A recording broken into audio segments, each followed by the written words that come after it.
जय नरहरी. सोनारानं उघडा डोळे बघा नेत. दिवसाढवळ्या कसे लुटले जातात पोलीस अत्याचारात व खोट्या आरोपात सराफा व्यावसायिक.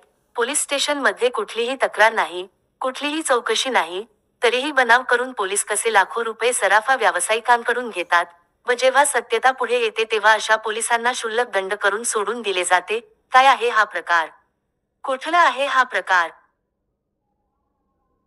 संपूर्ण माहिती जाणून घ्या. सोनार समाजाचा ढाण्या वाघ. सोनार समाजाच्या न्याय हक्कासाठी आंदोलन, उपोषण करून सरकारचे लक्ष वेधून घेण्यासाठी अंगावर रॉकेल, पेट्रोल ओतून अशाच अनेक पोलिसी ज्याच्याने प्राण गमावलेल्या अनेक समाज बांधवांसाठी न्यायाची लढाई लढणारे स्वर्णकार ओबीसी संघाचे महाराष्ट्र प्रदेश अध्यक्ष व विविध सोनार समाज संघटनेत सक्रिय कार्य करणारे गजूभाऊ घोडके यांचेकडून.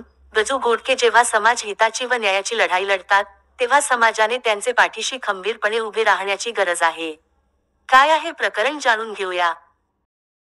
सोनार म्हणजे पोलिसांसाठी असलेला एक काजू कतली खाणारा,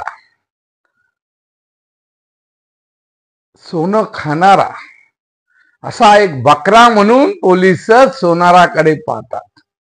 दुःख आहे, वेदना आहे का या नाशिक शहरामध्ये कर्नाटक पोलीस आले, त्यांनी आमच्या बिरारीला मारून टाकलं. त्या प्रकरणामध्ये SIT चौकशीमध्ये मी काम करत असताना त्या प्रकरणात न्याय मिळवून दिला. नाशिक प्रकरणामध्ये 100 लिटर रॉकेल दुसऱ्या प्रकरणात मी ओतून घेतलं. न्याय नाही, कारण सुवर्णकाराला नेताच नाही. शासन तर सोनाराला मानतच नाही. फक्त सोनारांचे मत घ्यायचे, बस एवढा धंदा त्यांनी लावलेला आहे. आणि सोनार घाबरतो. कोणीतरी आपल्याकडे येईल, कोणीतरी आपल्याकडे येईल. ही नवीन प्रकार आज जन्माला आला. त्या प्रकरणाबद्दल मी तुमच्याकडे सांगू इच्छितो का पुणे पोलीस कर्नाटकच्या एका व्यापाऱ्याकडे गेले. कपिल मफतलाल जैन यांच्या दुकानात पोलिसांचे पथक तपासासाठी गेले वाजता वनवाडी पोलीस स्टेशन. चोरट्याकडे सुवर्णहार घाण ठेवल्याची पावती होती. सुवर्णहार घाण ठेवून चोरट्याला 30,000 रुपये दिल्याची कबुली जैन यांनी दिली. त्यानंतर संबंधित पोलीस कर्मचाऱ्यांनी जैन यांना धमकावले, तुझ्याकडे आणखी 100 तोळे सोने असून ते चोराकडून घेतले आहे अशी धमकी दिली. तू ज्यांच्याकडून सोने घेतले आहे ते चोरटे कोयता गँग मधील आहे. पोलिसांवर देखील हल्ला केला असे जैन यांना सांगण्यात आले. तडजोडीत जैन यांनी तपासासाठी आलेल्या 4 पोलीस अंमलदारांना 27 तोळे सोनं म्हणजे 27 लाखाचं सोनं पोलिसांना दिलं. यानंतरच घटनाक्रम तुम्हाला सांगतो. दरम्यान पोलिसांनी तपासासाठी सोने ताब्यात घेतल्याचा दावा केला. मात्र जैन यांनी स्थानिक पोलीस ठाणे आणि वनवाडी पोलीस ठाण्यात चौकशी केली असता अशा प्रकारचा कोणताही गुन्हा नोंद नसल्याचे स्पष्ट झाले. त्यानंतर जैन यांनी वरिष्ठ पोलीस अधिकाऱ्यांकडे तक्रार केली. वनवाडी विभागाच्या सहाय्यक आयुक्तांनी या प्रकारे चौकशी केली असता तपासांती पोलीस कर्मचाऱ्यांनी विश्वासघात करून चुकीचे कृत्य केल्याचे निष्पन्न झाले. परिणामी 4 पोलिसांना प्रत्येकी 5,000 रुपये दंड करण्यात आला. वा रे वा. डॉक्टर राजकुमार शिंदे, पोलीस उपायुक्त परिमंडल 5. कारण यांचा स्वतःचा त्याच्यामध्ये हात आहे.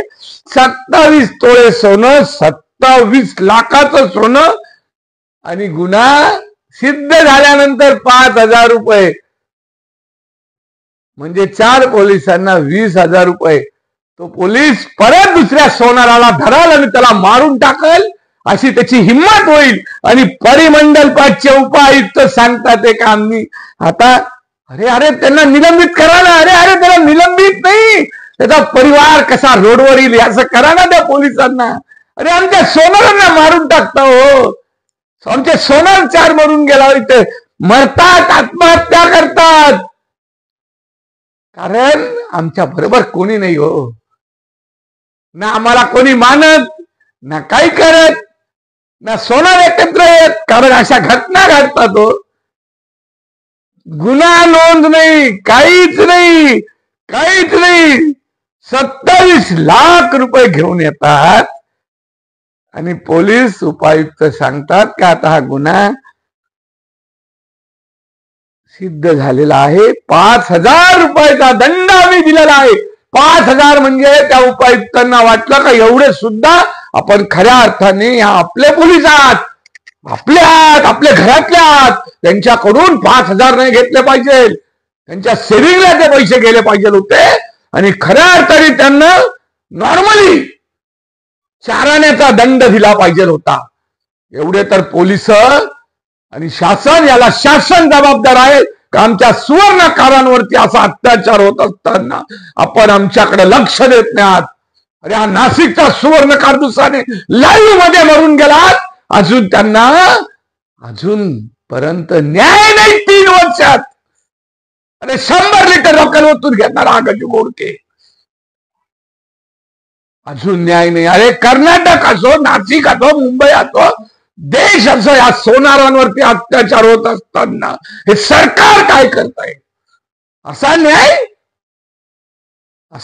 27 तोळे सोनं, अरे त्याच्या घरात असेल का? त्याचं घर उद्ध्वस्त झालं असं ते 27 तोळे सोनं देत असताना, आणि तेच खंडणीखोर सोनं हे पोलीस का त्यांनी त्याचं घर बर्बाद करून इथं ते 27 तोळे सोनं जमा करायला हवं. ते 27 तोळे सोनं खाऊन गेले. उपायुक्त 5,000 रुपये दंड करतो. अरे यांना तात्काळपणे जर का सोनाराकडे तुम्ही जात असाल, सोनार मरत असेल, मारून टाकत असेल, तर असले पोलीस यांना काहीच कोणाचा गम पस्तावा नाही, आमचं कोणी काहीच करू शकत नाही. तुम्ही आमच्यावर अन्याय केला तर आम्ही दुसऱ्या सोनाराला धरू, म्हणजे एवढं धमकावून ठेवलेलं आहात. परंतु हा न्याय नाहीये, हे भोगावं लागणार आहे तुम्हाला. निश्चित सांगतो का या प्रकरणामध्ये वनवाडीमध्ये मी जाणार आहे, त्या पोलीस स्टेशनला जाणार आहे, तिथं त्या आयुक्तांना भेटणार आहे आणि यांना तात्काळपणे निलंबित करावं. महाराष्ट्रातील सोनारांनी पण याच्यासाठी उठलं पाहिजे. जय नरहरी.